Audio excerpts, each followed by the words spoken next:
The grand ballroom of the Washington, D.C. Convention Center was filled with educators, linguists, and scholars from around the country.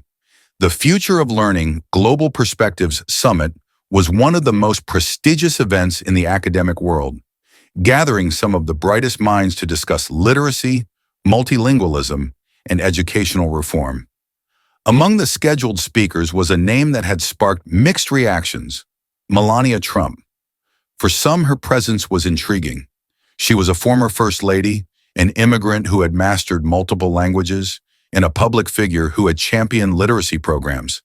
But for others, especially some of the more critical academics in attendance, her presence felt out of place. Seated in the front row was Dr. Evelyn Carter, a renowned linguistics professor from New York University. She was known for her sharp critiques and had publicly questioned Melania's inclusion in the event. Earlier that morning, in a discussion with colleagues, she had scoffed, "What can she possibly teach us about language? She can barely speak proper English herself." As the event moderator stepped up to the podium to introduce the next speaker, a hush fell over the audience. "Ladies and gentlemen, it is my honor to introduce our next keynote speaker. She has dedicated time and effort to promoting literacy and the importance of education for young minds. Please welcome Melania Trump." A mix of polite applause and hushed whispers filled the room as Melania walked onto the stage. She wore an elegant ivory suit, her posture poised, her expression calm and composed. She adjusted the microphone and smiled warmly before beginning. "Good afternoon," she said, her distinct accent clear but refined. "It is a privilege to be here today with so many brilliant minds who dedicate their lives to shaping the future of education. Today, I want to talk about something that is deeply personal to me: how language can be both a bridge and a barrier in our society." Dr. Carter crossed her arms, watching with a skeptical expression. Melania continued, her voice steady. "Language is more than just words. It is how we connect, how we express who we are, and how we understand others. But I have also seen how language can be used to exclude, to create divisions between people. That is why I believe it is important to encourage multilingual education." Seated next to Dr. Carter, one of her colleagues leaned in. "Well, she doesn't sound as bad as I expected," the woman whispered. Dr. Carter smirked. "Just wait," she murmured. A few minutes into the speech, Melania paused, allowing her words to settle with the audience. It was then that Dr. Carter, with a quiet but sharp tone, leaned toward the person next to her and whispered, "This is absurd. The woman giving a speech on language barely speaks proper English herself." What Dr. Carter didn't realize was that her microphone, clipped to her blazer from a previous panel discussion, was still on. The faint whisper echoed through the room, just loud enough for people in the surrounding rows and on stage to hear. Some attendees shifted uncomfortably in their seats. A few exchanged nervous glances. Others, particularly those who already held critical opinions, smirked as if waiting to see how Melania would react. Melania paused. Instead of showing any sign of being rattled, she turned her gaze directly toward Dr. Carter. For a moment there was silence.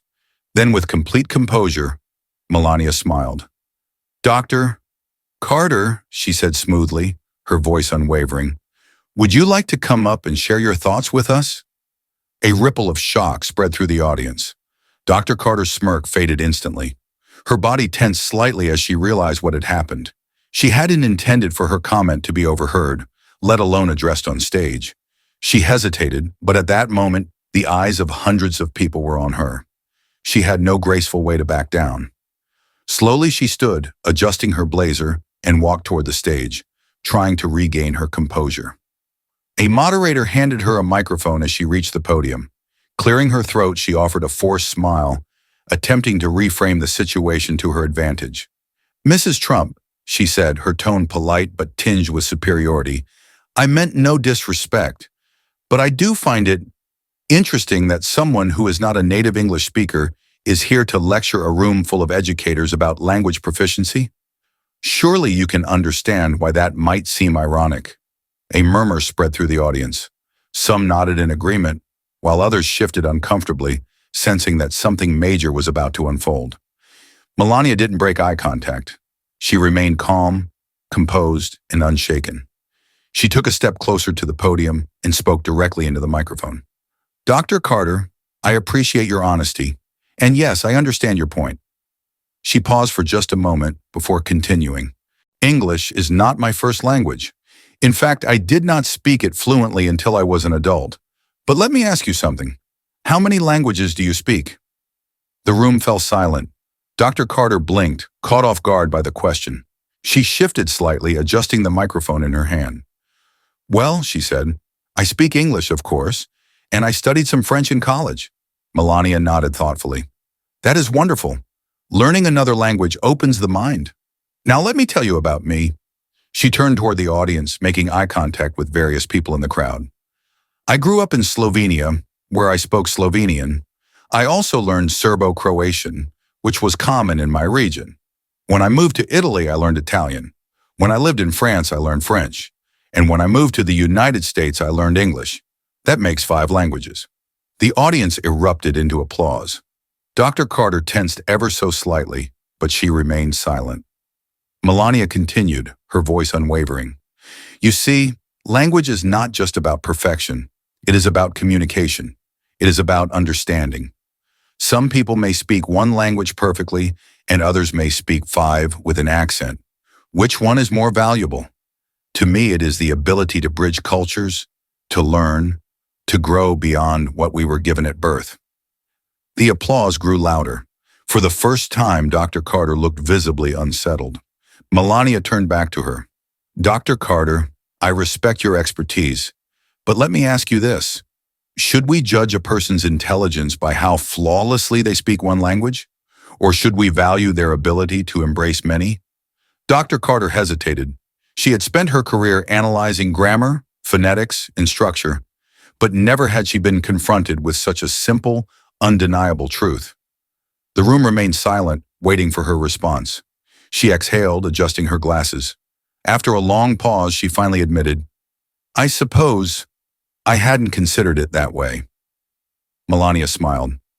That is the beauty of learning. There is always room for another perspective. The applause became a standing ovation. Some of the people in the audience who had initially doubted Melania's presence now looked at her with genuine admiration. Dr. Carter, visibly humbled, took a small step back from the microphone. But the moment was far from over.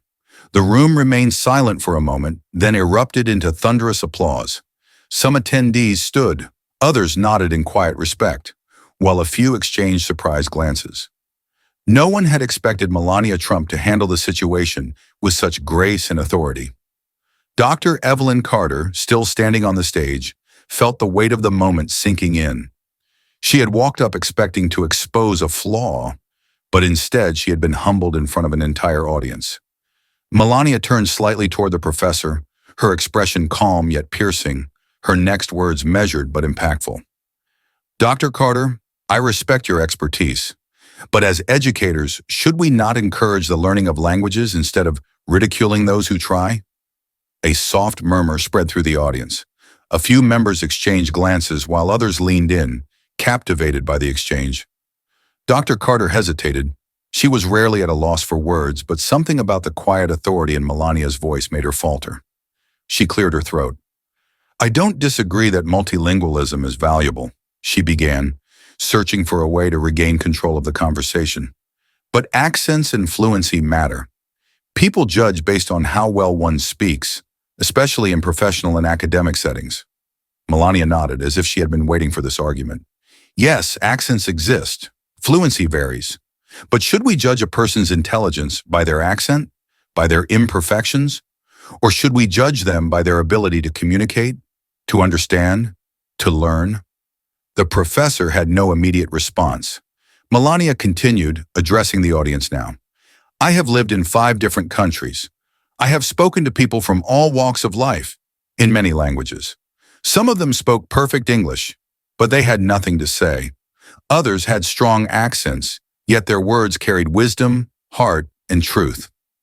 She let the words settle before adding, language is about connection, and education, true education, should never be about excluding others based on where they come from or how they sound. The applause grew louder.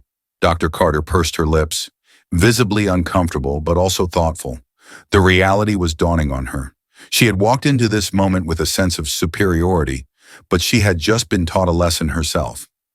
A moment passed, and then she finally spoke, her voice softer than before.